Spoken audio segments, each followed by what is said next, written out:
Hey there, Georgie here with Ukraine Matters.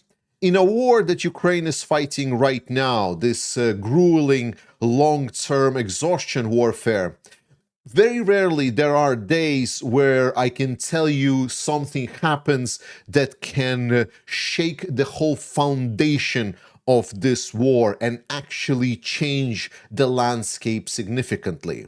But today is one of these days. We've seen President Zelensky going to Sweden to sign up an agreement for potentially receiving some of the Gripen aircraft.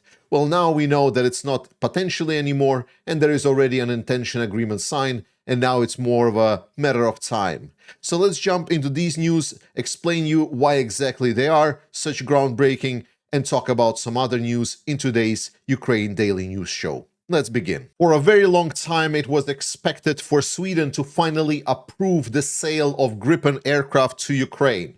As Ukraine was receiving more and more F-16s, as Ukraine started receiving Mirage aircraft, Gripens, while not fully confirmed, but it was more of a when, how many, and will Ukraine get the model that they really want? And now we got answers.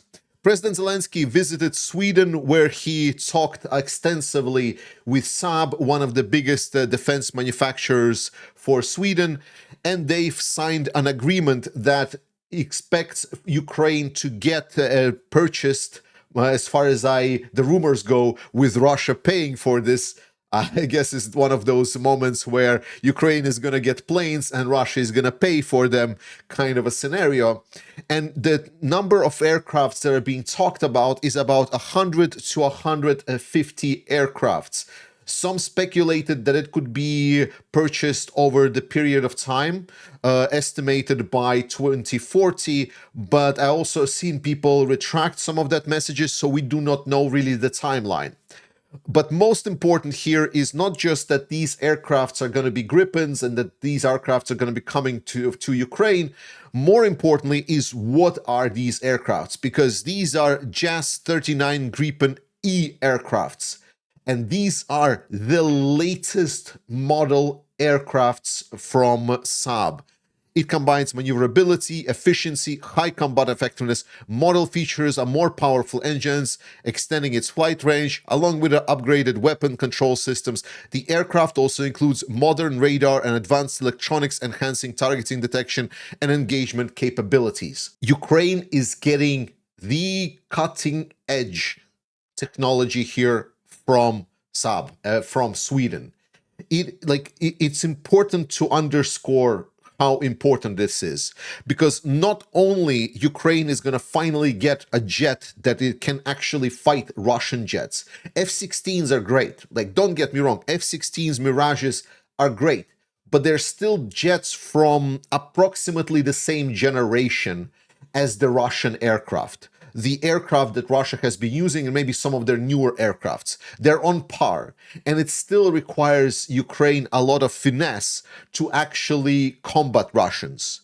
With acquiring of Gripen A, Ukraine gets capabilities that Russians can only dream of.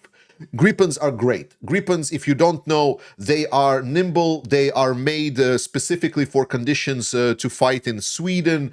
Very easy to land. They're not as picky in maintenance such as F-16s. They're a fantastic plane all around. And now Ukraine is going to get a whole bunch of these newly modeled ones. And obviously, the absolute massive thing about these is that these planes are capable to use the absolute top of the line NATO munitions. And I mean, we already are discussing of Ukraine getting potentially Tomahawk missiles, which is, I mean, like, come on. Those are already long-range missiles. If before we talked about ATACMS, which are actually counted as short-range missiles, yet we talked about them long-range missiles. Now we're discussing Tomahawks, and now Ukraine is potentially going to get Gripen, plane that just outclasses anything that Russia can field. And most importantly, they're able to use a Meteor missile.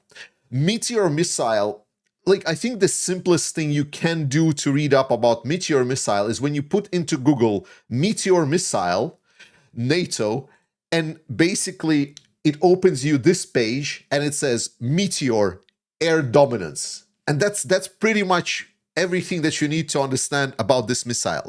This is a fantastic missile. It's beyond the, what is called the beyond visual range missile. It can go up to 200 kilometers. The targets potentially cannot even escape it. It's such a good missile. And it basically outclasses Russians in everything.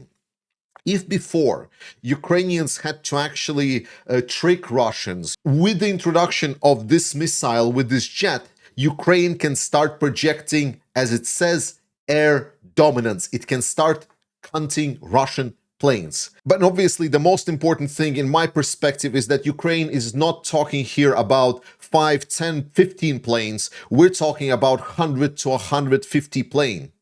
That means that it can push the total quantity of Ukrainian Air Force closer to, and I mean somewhat modern aircraft. I'm not talking about Soviet aircraft, but modern aircraft park in Ukraine could be pushed towards 300-400 units. That is already quite a sizable air park. But the good news kept coming, and it was not the only thing that Ukrainian President Zelensky agreed with Swedish leadership and SAAB. They also talked about a joint production of drones for Ukraine. Those would be different types of platforms, potentially airframes and also ground drones. But more importantly, additional investments into the common production of air defense, potentially, as we've seen pictures right over here, carried by the same drones that could be produced by SAAB. Overall, it is very clear that it's going to be an additional major push for cooperation between Sweden and Ukraine, and this is extremely important because Sweden, it was a country that wasn't in NATO for a very long time, and they were self-sustaining on their defense procurement. And it's one of the few European countries that actually did not squander their military potential over the years. Super nice to see that now this military potential is going to be working for the sake of democracy. When President Zelensky was in United States visit recently, he also talked extensively with some of the US weapons and technology manufacturers. There was also a visit to the Bell headquarters by President Zelensky, and Bell is a helicopter producer, and now we're getting rumors that is supposedly there is a letter of intent signed between Ukraine and Bell about the procurement of AH-1Z Viper attack helicopters and UH-1Y Venom utility helicopters for Ukraine. This would be a major boost. Helicopters are super useful both as an air defense tools against drones, as well as transport, especially medical transport sometimes, but also obviously help on the ground whenever possible with missiles or any other support assets. They unfortunately cannot function as a close air support as would be in some of the other wars, because again, Ukraine just doesn't have the air dominance, and Russia still has a lot of ground-based anti-air platforms that is just very hard to deal with for now. Great news coming from the south of Europe. Pedro Sanchez, the Prime Minister of Spain, has announced that they are considering joining NATO's Priority Ukraine Requirement List program, or PURL. This is an absolutely great initiative where Ukraine sets up the list of items that it would like to receive, and then the European states are purchasing these weapons from United States. Let's talk about kinetic sanctions on the Russian industry that Ukraine is doing, and more is coming. Ukraine hit Bryansk chemical plant with Storm Shadow missiles. Anytime you hear chemical plant, it's probably something to deal with ammunition production. An oil refinery was hit by Ukrainian drones in Dagestan. Drones also hit Saransk mechanical plant linked to Russian military. I mean, most of mechanical plants are right now linked to the Russian military in Russia. Explosions reported near military base in southern Russia. Ammunition plant was struck 1,700 kilometers from Ukraine. It is incredible to see that Ukraine is doing more and more, and the Ryazan oil refinery that has already been struck a couple of times during this war is now been struck again. Unfortunately, Russia is also striking Ukraine. There has been a pretty massive attack recently, and Russia has struck Ukrainian infrastructure in the city of Kyiv and also in other parts of Ukraine. There has now been an introduction of scheduled shutdown timers as thermoelectrical plants have been targeted. In Ukraine right now, the unbreakability points have been operating where Ukrainians can charge their phones, they can get some snacks, some coffee, and maybe warm themselves up a bit. It's going to be very relevant once we get into the winter period and the weather becomes colder. But generally speaking, Ukrainians are pretty well adapted, and a lot of them have some kind of generators. If you ever go to the Ukraine, the first thing that you're going to notice is the amount of generators that are standing basically almost couple of big ones, I mean like the size of a man, if not bigger, that are standing next to the stores. So there is plenty of generated power one way or another, and while this is not nice, Ukrainians will get through it because they are strong. And it's our job to support Ukraine. And if you want to support this channel, press the subscribe button right now as you're watching this video. It really helps the YouTube algorithm elevate it, and so more people can see these great news. Let's continue. Russia is trying to implement a new idea with aerostats, where they want to put these aerostats up in the air around the critical oil infrastructure, and they want to put nets in between these aerostats. So there is issue with this. I think Russia right now is going through the iteration cycle, because I for the fact know that aerostats were tried to be used by Ukrainians, and it never really emerged as an actual defense mechanisms for one reason or another. So Ukraine has been bombed by the slow-moving, quite big Shahid drones for a while now, and yet we don't see any aerostats in Ukraine used to protect their thermal plants. So I think that this is a dead idea, and it's just now going to be done in Russia because they need to do something. I take news like these that the recruitment drive inside Russia has fallen with a bit of grain of salt, and I advise doing the same. But there are reports right now by the Ukrainian Direction of Intelligence that there is a recruitment drive stalling in Russia's outskirt regions, specifically in the Far East, where Russia actually gathered a lot of manpower in some of the early day and during mobilization.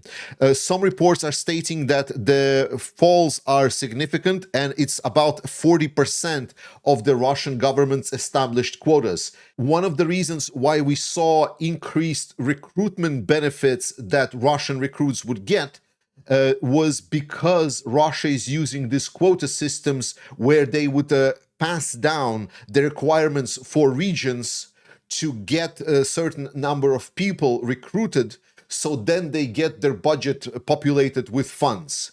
It is now being said that either this is being removed or being reworked, but we see certain regions of Russia dropping the support for these regions, and in change, regions are dropping the high benefits that they were giving new recruits into these into the Russian military. So right now there's new movements happening in the Russia within its military. It's clear that I think they understood that this financial model that they've created, the mobilized mercenary army, is definitely not sustainable, and they're trying to transform it into something else.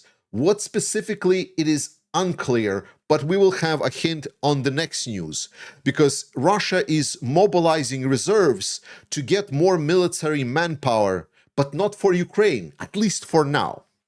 What Russia is doing is they have people that are signed up as reservists for Russia.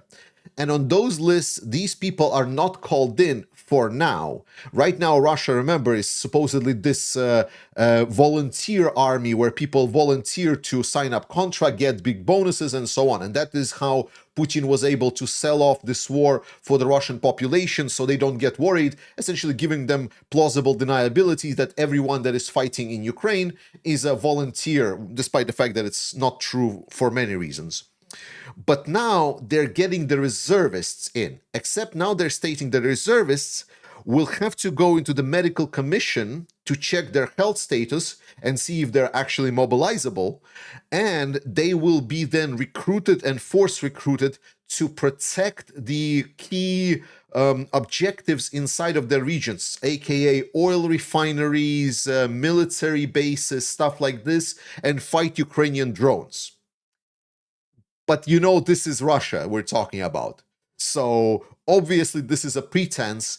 And I do think that the right way to think about this is that Russia is preparing this weird sneaky plan on how to get their hands on some kind of new recruits where they want to do mobilization that is not actually mobilization. Remember, Russia is a pretend state, so they cannot just mobilize, so they need to put this circus a little bit the same way they're putting the circus around negotiations, except they're gaslighting right now the Russian populations into like, oh, those people will be all volunteers or whatever. All of them will get contracts or something like this. Czech Republic is aiming to provide Ukraine with military satellite. Czech Republic prepares to hand over to Ukraine modern Earth observation satellite capable of operating in all weather conditions and at any time of the day. The Czech Ministry of Foreign Affairs noted that the project emphasized the high level of technological development of Czech companies, at the same time demonstrates continued support for Ukraine. Quote, this evidence not only of the Czech Republic's technological excellence in the complex field of the space technology, but also confirmation of our solidarity with the Ukrainian people. And I mean, this is great. Ukraine needs more intelligence assets that it can control itself. It cannot fully rely on just allies providing information and then switching off that information where they don't want to provide that information. So it would be great to see that Ukraine utilizes this satellite, and satellites are super important for any intelligence. But more importantly, Ambassador to Czechia is actually stating that there seemed to be no change in support for Ukraine from the upcoming Czech government. So despite the loud rhetoric within Czechia, and potentially still, I'm still factoring that there might be some slowdown in support from Czechia, so far, the signals have not been bad. The signals have not been bad. So I am really happy that I was more right about Babiš and that he was more of a populist rather than anti-Ukrainian driven guy, which is a whole another discussion. Obviously, Czech internal affairs, this is for Czech people to sort out. In any case, thank you so much to people and the government of Czechia. And then there is this news that actually why there was no video yesterday in a large sense. I don't know if it happened to you guys when you kind of read through the news and follow this war, and it feels like, you know, you just keep on, but then something kind of like just snaps, and then just you become angry, mad, you get really emotional, and it really gets to you. It really got to me yesterday. So I'm very sorry for missing a video yesterday, but when I saw that Russians targeted and hit Ukrainian kindergarten in city of Kharkiv, and I mean, I've been to Kharkiv many times, I love the city, and I just couldn't just hold it anymore. This is the level of inhumanity that I just cannot forgive. And I just already, like, I don't know how to express my feelings of hatred towards Russian, and how much they don't care about what their army is doing. But yesterday it was just overboiling. So another case of Ukrainian receiving the most awful war crimes on their territory committed by Russia, and response from the world governments is again muted because everyone is supposedly just gotten used to it. It just really made me sad and angry yesterday. And Russia must be stopped. Whatever it takes. We must do everything to stop Russia. And to make sure to finish today's episode on a more positive note, I usually do map updates at the end of the week, and I will still do it. But big news today is one of the encirclements that Ukrainians were having is now gone. Over 50 Russians have surrendered. The rest were eliminated. That one, the top encirclement over there, is now gone. Well done by Ukraine. Well done by Ukrainian armed forces. Guys, continue supporting Ukraine. Have trust in Ukrainian armed forces. I love you. Slava Ukraini, and I will see you next time.